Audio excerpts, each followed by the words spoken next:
Iran Israel যুদ্ধে বাংলাদেশের জন্য সবচেয়ে আশঙ্কার বিষয় ছিল হরমুজ প্রণালী বন্ধ হয়ে যাওয়া। সেই আশঙ্কা সত্য হতে যাচ্ছে। এরই মধ্যে হরমুজ প্রণালী বন্ধের সিদ্ধান্ত নিয়েছে ইরান। এই পথে প্রতিদিন প্রায় ২১ মিলিয়ন ব্যারেল তেল পরিবহন করা হয়, যা বৈশ্বিক সরবরাহের প্রায় ২০%। এই প্রণালী সাময়িকভাবে বন্ধ হলেও আন্তর্জাতিক বাজারে তেলের দাম বেড়ে যাবে। কাতার থেকে বাংলাদেশের এলএনজি আমদানি হয় এই হরমুজ প্রণালী দিয়েই। ফলে দীর্ঘমেয়াদে এই পথ বন্ধ থাকলে দেশে বাড়বে মূল্যস্ফীতি। অর্থনীতিবিদরা বলছেন, সংকট কাটাতে প্রয়োজন কূটনৈতিক তৎপরতা এবং আগাম সতর্কতা। জ্বালানির যেসব চুক্তি, কারণ ওইটার উপরেই প্রথমে ধাক্কাটা আসে। দ্বিপাক্ষিক ভাবে আলাপ আলোচনা করে এলএনজি আমদানি বা জ্বালানি আমদানির ক্ষেত্রে যদি আমরা কিছুটা সামনের দিকটাকে প্রাক্কলন করে যদি আমরা আলাপ আলোচনা করে আমাদের জন্য যে মূল্যটা, সেই মূল্যটা যদি আমরা নেগোশিয়েট করতে পারি। আর সামগ্রিকভাবে অবশ্যই আমাদের এখন আরো সাশ্রয়ী হতে হবে। রিজার্ভ যাতে আমাদের কমে না যায় সেটার দিকে আমাদের নজর দিতে হবে। আন্তর্জাতিক সম্পর্ক বিশ্লেষকের মতে জ্বালানি আমদানির বিকল্পগুলো খোঁজা জরুরি এখনই। তেলের সম্ভাব্য যে জায়গাগুলো আছে সরবরাহের, সেই জায়গাগুলোর দিকে এখন মনোযোগী হতে হবে। এটা তো অনিশ্চিত, কবে এটা শেষ হবে, কবে মানে অনিশ্চিত জায়গা আছে। এখন যেটুকু প্রস্তুতি, যেটুকু কূটনৈতিক, প্রযুক্তি, আর্থিক সমন্বয় করে যেটুকু সতর্কতা নেওয়া যায় সেটুকু সতর্কতা নিতে হবে আমাদের।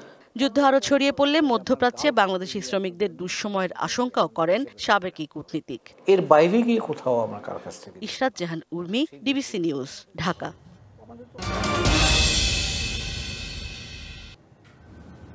২০৩০ সালের মধ্যে দেশের মোট বিদ্যুতের ২০% এবং ২০৪০ সালের মধ্যে ৩০% বিদ্যুৎ নবায়নযোগ্য উৎস থেকে উৎপাদনের লক্ষ্য নির্ধারণ করেছে সরকার। আন্তর্জাতিক প্রতিষ্ঠান IEEFA বলছে, এই লক্ষ্য পূরণে ২০৩০ সাল পর্যন্ত প্রতি বছর ৯৩৩ থেকে ৯৮০ মিলিয়ন ডলার এবং ২০৩১ থেকে ২০৪০ সাল পর্যন্ত প্রতি বছর ১.৩৭ থেকে ১.৪৬ বিলিয়ন ডলার বিনিয়োগ দরকার। যদি আমরা ২০৩০ সাল এবং ২০৪০ সালের লক্ষ্যমাত্রা অর্জন করতে চাই, তাহলে সেই বিনিয়োগ প্রায় ৪ গুণ থেকে ৬ গুণ পর্যন্ত বাড়াতে হবে। এমন একটি বিনিয়োগের পরিবেশ তৈরি করতে হবে যেখানে ইনভেস্টররা কনফিডেন্স পান। আমলাতান্ত্রিক জটিলতা কমানো সহ নিতে হবে বেশ কিছু পদক্ষেপ। ৪০০ থেকে ৪৫০ মেগাওয়াটের মতো ইউটিলিটি স্কেল প্রজেক্ট বাস্তবায়নাধীন আছে। এর বাইরে আমাদের কোনো প্রকল্প নেই। ফিজিবল একটা প্রজেক্ট পাইপলাইন তৈরি করতে হবে এবং বিনিয়োগ বান্ধব পরিবেশ তৈরি করতে হবে যাতে টেন্ডারে বিভিন্ন অর্গানাইজেশনগুলো পার্টিসিপেট করে। রিসেন্ট টেন্ডারে দেখা গিয়েছে যে ইন্টারন্যাশনাল ইনভেস্টররা পার্টিসিপেট করেনি। বিশ্লেষকরা বলছেন, সরকার আন্তরিক হলে নবায়নযোগ্য খাত থেকে বছরে অন্তত ১,০০০ মেগাওয়াট বিদ্যুৎ যুক্ত করা সম্ভব। কিন্তু সরকার হাঁটছে গতানুগতিক পথেই। গত ৯ মাসে নবায়নযোগ্য নতুন বিদ্যুৎ যুক্ত হয়েছে মাত্র ২০০ মেগাওয়াট। ১ বছর থেকে ২ বছরের মধ্যেই আমরা কয়েক হাজার মেগাওয়াট বাড়িয়ে দিতে পারি। আমি মনে করি সদিচ্ছার একটা অভাব আছে, কিংবা পরিকল্পনার দুর্বলতা আছে, কিংবা ওনারা বুঝে উঠতে পারছেন না কোথায় কি করলে কি হবে। টেকসই বিদ্যুৎ খাত গড়তে নবায়নযোগ্য জ্বালানির বিকল্প নেই বলেও মনে করেন বিশ্লেষকরা। Yusuf Rana, DBC news, Dhaka. নিরাপদ আবাসন সুবিধা নিশ্চিত করা সহ ৫ দফা দাবিতে প্রায় ১ মাস ধরে ক্লাস বর্জন করে আসছেন ঢাকা মেডিকেল কলেজের শিক্ষার্থীরা। সবশেষ এ দাবিতে শনিবার কলেজ ক্যাম্পাসে মানববন্ধন করেন তারা। শিক্ষার্থীদের আন্দোলনের মধ্যে ওই দিনই অনির্দিষ্টকালের জন্য বন্ধ ঘোষণা করা হয় ঢাকা মেডিকেল কলেজ। সেই সঙ্গে শিক্ষার্থীদের রবিবার দুপুর ১২টার মধ্যে হল ছাড়ার নির্দেশ দেওয়া হয়। তবে কোনো শিক্ষার্থী হল ছেড়ে যায়নি। দাবি আদায় না হওয়া পর্যন্ত ক্লাসে না ফেরার ঘোষণা দিয়েছেন তারা। ঢাকা মেডিকেল কলেজে মেয়েদের একটি সহ আবাসিক হল রয়েছে ৩টি। এর মধ্যে সবচেয়ে নাজুক শহীদ ডাক্তার ফজলে রাব্বি হল।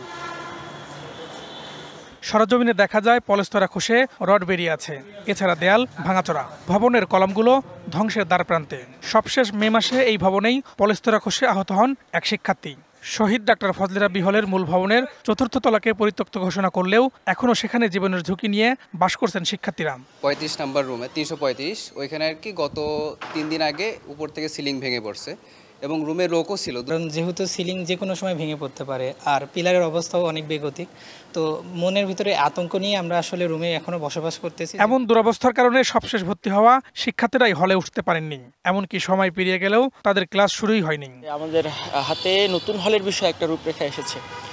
স্যারেরা K82 ব্যাচের জন্য কিভাবে আবাসনের ব্যবস্থা করছেন। যে আমরা যেহেতু এই ঝুঁকিপূর্ণ ভবনে আর কতদিন বসবাস করব, আমাদের নবাগত ব্যাচ আসছে, ওদেরকেও আমরা ঝুঁকির মধ্যে কেন রাখবো।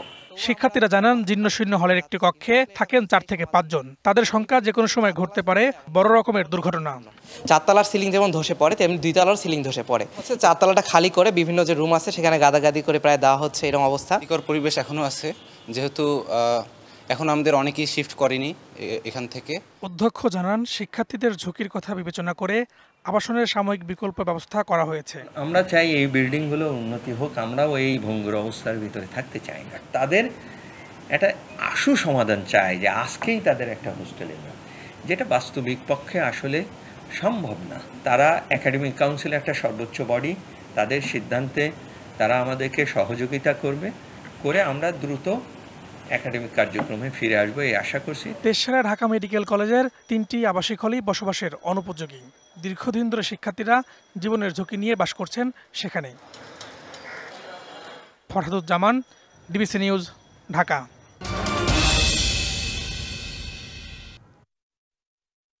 দেশে নতুন করে করোনার সংক্রমণে চলতি বছর শনাক্তের সংখ্যা 450 ছাড়িয়েছে। মৃতের সংখ্যাও দিন দিন বাড়ছে। স্বাস্থ্য অধিদপ্তর জানিয়েছে, রাজধানীর ডিএনসিসি কোভিড-19 ডেডিকেটেড হাসপাতাল, মুগদা ও কুর্মিটোলা হাসপাতালে করোনা রোগীদের জন্য আলাদা শয্যার ব্যবস্থা করা হয়েছে। পাশাপাশি খুলনা, ময়মনসিংহ, রাজশাহী মেডিকেল কলেজ হাসপাতালেও রয়েছে ব্যবস্থা। পরিস্থিতি বিবেচনায় জোরদার তৎপরতার কথা বলছেন কর্মকর্তারা। হসপিটাল প্রিপারেশনের মধ্যে 1 নম্বর কিট সরবরাহ করা, 2 নম্বর হসপিটালগুলো রেডি রাখা, বেড আইসোলেট করা, প্লাস অক্সিজেন সরবরাহটা নিশ্চিত করা। আমরা এখন যে প্রিপারেশন নিচ্ছি সেটা অ্যাডভান্স প্রিপারেশন। গত বছর জানুয়ারি থেকে জুন পর্যন্ত প্রায় 4600 করোনা রোগী হয়েছে। এইবার তো গতবার কেস অনেক কম। বিশেষজ্ঞরা মনে করেন, করোনা মোকাবেলায় তৃণমূল পর্যায়ে স্বাস্থ্য ব্যবস্থাকে শক্তিশালী করতে হবে। করোনা নিয়ে হাসপাতালগুলোর তো অতিরিক্ত সংবেদনশীল হওয়ার কোনো প্রয়োজন নেই, কারণ করোনা তো আমরা মোকাবেলা করেছি। প্রশিক্ষিত চিকিৎসক, নার্স সেখানে আছে এবং প্রত্যেকটা হাসপাতালে অবশ্যই একটা রোগীকে পৃথক করে রাখার আইসোলেশন ব্যবস্থা রাখতে হবে। বাংলাদেশে রোগী অনুপাতে মৃত্যুর হার সর্বোচ্চ বিশ্বে, এটা কিন্তু গ্রহণযোগ্য না। আমাদের স্বাস্থ্য ব্যবস্থাটার বিকেন্দ্রীকরণ করতে হবে। চলমান সংকট সামাল দিতে 4টি কমিটি গঠন করেছে স্বাস্থ্য অধিদপ্তর, তবে এখনও তাদের কাজ শুরু হয়নি। Tahsina Jessy, DBC news, Dhaka.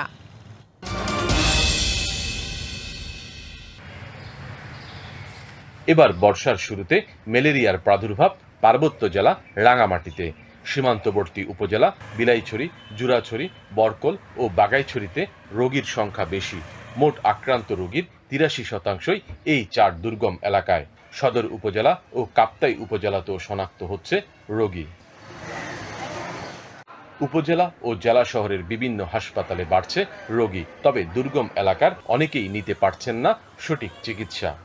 2 দিন ধরে একটু সুস্থ আছি আর কি। জ্বর ছিল, বমিও ছিল, তারপরে যখন বেশি খারাপ লাগছে তারপরে দিছি, পরীক্ষা দিছি। জ্বর ছিল, আর ঘাড় ব্যথা, আর শারীরিক দুর্বলতা, এই লক্ষণগুলো ছিল আর কি। ম্যালেরিয়া রোগীদের সেবায় অগ্রাধিকার দিয়ে কাজ করে যাচ্ছেন চিকিৎসকরা। ম্যালেরিয়া রোগী পাচ্ছি বেশিরভাগ বিলাইছড়ি, জুরাইছড়ি, বলকল এই এলাকাগুলো থেকে। আমাদের কথা হচ্ছে যে কোনো রোগী জ্বর মানেই প্রথম ম্যালেরিয়া পরীক্ষা করতে হবে, সেটা সে যেখানে অবস্থান করুক না কেন।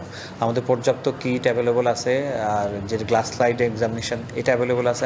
সবার সম্মিলিত প্রচেষ্টা ও সচেতনতা বৃদ্ধির মাধ্যমে ম্যালেরিয়া রোগীর সংখ্যা কমিয়ে আনা সম্ভব বলে মনে করছেন চিকিৎসা সংশ্লিষ্টরা। সৈকত রঞ্জন চৌধুরী, ডিবিসি নিউজ, রাঙামাটি। কক্সবাজার জেলা সদর হাসপাতাল 250 শয্যার সরকারি স্বাস্থ্য সেবার সর্বোচ্চ প্রতিষ্ঠান। প্রতিদিন এখানে চিকিৎসা নিতে আসেন জেলার প্রায় 28 লাখ মানুষ, 13 লাখ রোহিঙ্গা ও পর্যটকরাও। ধারণ ক্ষমতার 2 থেকে 3 গুণ বেশি রোগীর চাপের কারণে শয্যা না পেয়ে অনেকেই চিকিৎসা নিচ্ছেন হাসপাতালের ফ্লোরে। সিট পাইনি, ফ্লোরের মধ্যে বেড একটা দিয়েছে, সিট দেয় না। আমাকে বলতেছে কালকে সকালে 8টা বাজে, সেখানে আবার কি এক্সট্রা করতে হবে। দীর্ঘ 9 মাস ধরে বিনা বেতনে কাজ করে যাচ্ছেন প্রকল্পের আওতায় নিয়োগপ্রাপ্ত 263 জনের বিশাল জনবল। এর ওপর বিশ্বব্যাংকের অর্থায়নে পরিচালিত প্রকল্প বন্ধ থাকায় চিকিৎসা ব্যাহত হচ্ছে আইসিইউ, সিসিইউ সহ বেশ কিছু ইউনিটে। বিগত 9 মাস পর্যন্ত আমাদের খুবই চলতে কষ্ট হয়ে যাচ্ছে, তাও আমরা বিনা বেতনে কাজ করতেছি। হাসপাতাল তত্ত্বাবধায়ক বলছেন জনবল সংকট নিরসনে এরই মধ্যে আবেদন করা হয়েছে। এছাড়া বিশ্বব্যাংকের অর্থায়নে নতুন করে প্রকল্পটি চালুর উদ্যোগ নিয়েছে সরকার। ওয়ার্ল্ড ব্যাংকের যেহেতু অর্থায়ন হবে, ওয়ার্ল্ড ব্যাংকের সাথে চুক্তি হয়েছে, অনুমোদন লাগে, অনুমোদন হয়েছে। হ্যাঁ, তবে আমাদের এখানে কিছু চিকিৎসক নিয়োগ, নার্স নিয়োগ এবং অনেক স্টাফ নিয়োগ কিছু ক্রয় কেনাকাটা আছে এবং এটা অতি শীঘ্রই শুরু হবে। আইসিইউ বাড়ানো সহ ডাক্তার ও হাসপাতালের কর্মচারীদের নিয়মিত বেতন দেওয়ার দাবি জেলা প্রতিনিধিদের। কক্সবাজারের স্বাস্থ্য খাতটা সবচেয়ে অবহেলিত। এটা আমি সরকারের কাছে জোর দাবি জানাই যে মানবিক দিক দেখে এটা আইসিইউটা বাড়ানোর জন্য, ডাক্তাররা আছেন নিয়মিত বেতন দেওয়ার জন্য। কক্সবাজার সদর হাসপাতালে মোট মঞ্জুরিকৃত 656 পদের মধ্যে শূন্য 227টি। DBC news desk.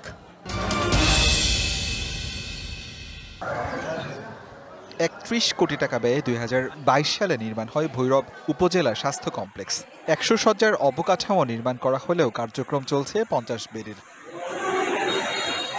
হাসপাতালের প্রতিদিন সেবা নিতে ভিড় করেন শত শত মানুষ। উপজেলার 7টি ইউনিয়ন সহ আশেপাশের রোগীরাও আসেন এখানে। নির্মাণের 2 বছর পর 100 শয্যায় উন্নীত করা হলেও এখনও পায়নি প্রশাসনিক অনুমোদন, হয়নি জনবল নিয়োগ, ফলে খুঁড়িয়ে চলছে এর কার্যক্রম। চিকিৎসকের 29টি পদের মধ্যে 13টি শূন্য। এছাড়াও ছুটি, বদলি ও প্রশিক্ষণের কারণে অনুপস্থিত বেশ কয়েকজন। রোগীর সেবায় রয়েছেন মাত্র 6 জন চিকিৎসক। ডাক্তার সংকটে সীমাহীন দুর্ভোগ পোহাতে হচ্ছে রোগীদের। এছাড়াও বিদ্যুৎ চলে গেলে ভর্তি ও বহির্বিভাগে সেবা নিতে আসা রোগীরা পড়েন বিপাকে। 1 থেকে 2 জন ডাক্তার, এই 2 জন ডাক্তারের দ্বারা আমাদের হসপিটালে যে সাধারণ মানুষ আছে সবাই কষ্টের মধ্যে আছে। 2 ঘন্টা 2.5 ঘন্টা দ্বারা সেরেও তারপরে কোনো চিকিৎসা পায় নাই। ওনারা রেফার করছে, ওই ম্যাডামে রেফার করছে 201 নম্বরে যাওয়ার লাগে। এখানে মনে করেন আইসি চিকিৎসা করতে ফুল চিকিৎসা পাই নাই, ওষুধ এখানে নাই, একটা দিছে, বাকি ওষুধ সবগুলো কিনে আনতে বাইরের থেকে। শিগগিরই চিকিৎসক সংকট সহ সমস্যাগুলো কাটিয়ে উঠতে পারবেন বলে জানান এই কর্মকর্তা। আমাদের ভৈরব উপজেলা স্বাস্থ্য কমপ্লেক্স 100 শয্যায় উন্নীত হয়েছে, কিন্তু এটা শুধুমাত্র অবকাঠামোগতভাবে, এটার এখনো কোনো প্রশাসনিক অনুমোদন আসেনি। আমাদের ডাক্তার সংকট তীব্র আকার ধারণ করেছে, তো আমি ব্যক্তিগতভাবে ডাক্তার আনার চেষ্টা করছি। আশা করি আর হয়তোবা 1 মাস সময়ের মধ্যে আমি এটা ঠিক করে ফেলতে পারবো। দ্রুত জনবল নিয়োগ সহ অসঙ্গতি দূর করতে ব্যবস্থা নেবে স্বাস্থ্য বিভাগ, এমনটাই প্রত্যাশা স্থানীয়দের। DBC news desk. প্রায় 54,000 টিউএস ধারণ ক্ষমতার চট্টগ্রাম বন্দরে এখন কন্টেইনারের সংখ্যা 42,000 টিউএস। পাশাপাশি 21টি অফডকে রয়েছে 79,359 টিউএস। দেশের বৃহত্তম কাস্টমস হাউসে কর্মবিরতির ফলে আমদানি ও রপ্তানি পণ্যের উপর শুল্কায়ন সহ সব ধরনের কার্যক্রমে ঘটছে বিঘ্ন। শুল্কায়ন না হওয়ায় বন্দর থেকে ডেলিভারি হচ্ছে না পণ্য, ভোগান্তিতে আমদানি রপ্তানিকারকেরা।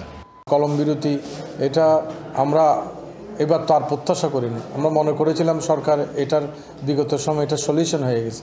ইন্টারিম গভর্নমেন্ট ওনারা এটা অতি দ্রুত শেষ করতে না পারলে আমরা অসম্ভব অসহায়ত্ব প্রকাশ করছি।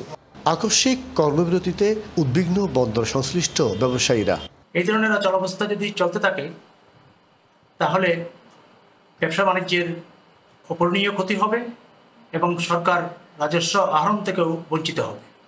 আমরা আশা করছি সরকার নীতি নির্ধারণী মহলে অতি সত্বর আলাপ আলোচনার মাধ্যমে এই সমস্যার সমাধান করা।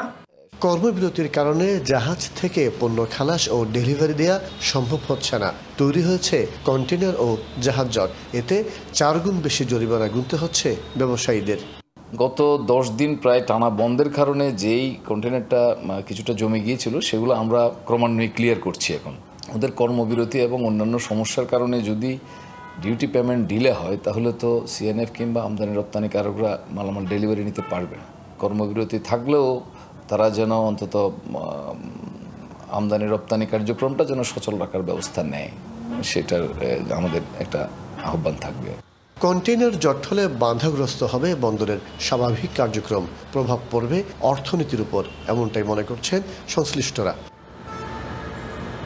মাসুদুল হক, ডিবিসি নিউজ, চট্টগ্রাম।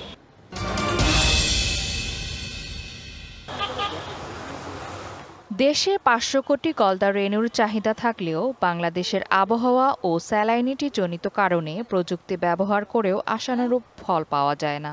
ফলে শতকরা 95% রেনু চোরাচালানের মাধ্যমে ভারত থেকে সংগ্রহ করা হতো,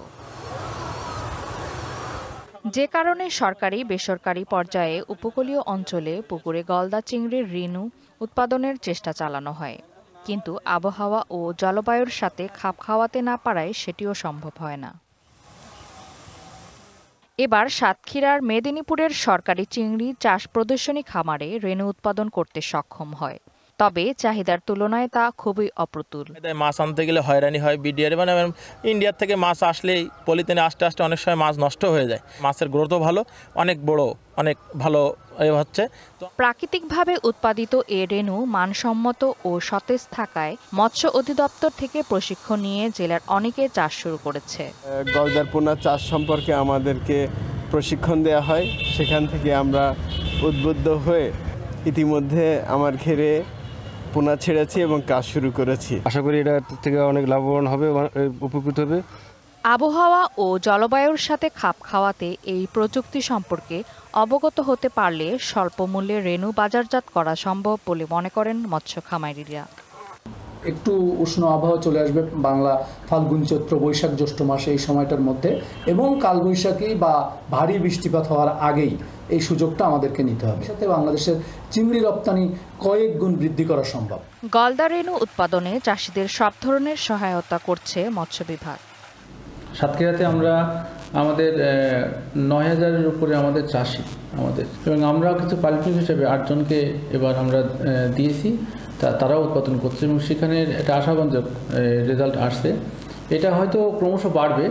দেশে গলদা রেনুর চাহিদা রয়েছে প্রায় 500 কোটি, কিন্তু সাতক্ষীরা হ্যাচারি থেকে উৎপাদন হয় মাত্র 8 থেকে 10 কোটি।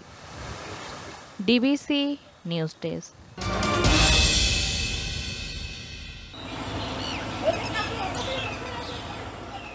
আগ্রাসী গড়াই কেড়ে নিয়েছে ঘরবাড়ি, চাষের জমি। অসহায় দৃষ্টিতে নদীর পাড়ে বসে গড়াইয়ের ভাঙা গড়া সেই খেলা দেখছেন আর দীর্ঘশ্বাস ফেলছেন সহায় সম্বল হারানো এই মানুষগুলো। প্রতিবছর বর্ষা এলেই ভয়াল রূপ নেয় গড়াই, এবারও ব্যতিক্রম হয়নি। বর্ষার শুরুতেই তীব্র হয়েছে ভাঙন। বড়রিয়া গ্রামে ভাঙনের তীব্রতা সবচেয়ে বেশি, প্রায় 1/3 ইতিমধ্যে বিলীন হয়েছে নদীগর্ভে। মানচিত্র থেকে হারিয়ে যাওয়ার শঙ্কায় পুরো গ্রাম। প্রায় 700 পরিবারের মধ্যে এখন টিকে আছে কেবল 200 পরিবার। যারা ছিল ভাঙিয়ে চুরিয়ে তারা দেশ বিদেশে চলে গেছে। এখন মনে হয় যেটুকু জায়গা জমি আছে তারিফার বাড়ি ঘর। তো বর্ষার শুরু থেকে ধরেন ভাঙা শুরু হয়, এই সময় একটু কম ভাঙে, কিন্তু পানি যখন চলে যায় তখন বর্ষা ভাঙলে বিঘে বিঘে নিয়ে জমি তো গাঙে ভেঙে গেছে, সবই ভাঙিয়ে 2-3 হাজার বিঘে জমি ভেঙে চলে গেছে। আমার বাড়ি ঘর করার জায়গা নিয়ে। স্থানীয়দের অভিযোগ, প্রতিবছর নদী ভাঙলেও তার রোধে নেওয়া হয়নি স্থায়ী কোনো ব্যবস্থা। আমার তো কোনো দাঁড়াপথ নেই, এখন আমার একটু দাঁড়াপথের দরকার, আর ভাঙনটা বন্ধ হলে ভালো হতো। আমরা তো আর হান করতে হবে, আর যাওয়ার অবস্থা যেটুকু আছে এটুকু যদি ভেঙে যায় তাহলে আমরা আবার হান কোনে যাবো, আর কোনো হদিস নেই। ভাঙন রোধে প্রয়োজনীয় পদক্ষেপ নেওয়ার আশ্বাস পানি উন্নয়ন বোর্ডের। এই ভাঙনকে স্থায়ীভাবে রক্ষা করার জন্য আমাদের একটা ফিজিবিলিটি স্টাডি প্রকল্প চলমান। ফিজিবিলিটি স্টাডি রিপোর্টটা পেলে আমরা স্থায়ী প্রকল্পের আমরা ডিপিপি তৈরি করব। এই ডিপিপি জমাদান সাপেক্ষে আমরা আশাবাদী স্থায়ী ভাঙন প্রতিরোধে স্থায়ী কাজ বাস্তবায়ন করার সক্ষম হব। শুধু আশ্বাস নয়, শিগগিরই কার্যকর ব্যবস্থা নেওয়ার দাবি নদী ভাঙনে ক্ষতিগ্রস্ত পরিবারগুলোর। DBC news desk.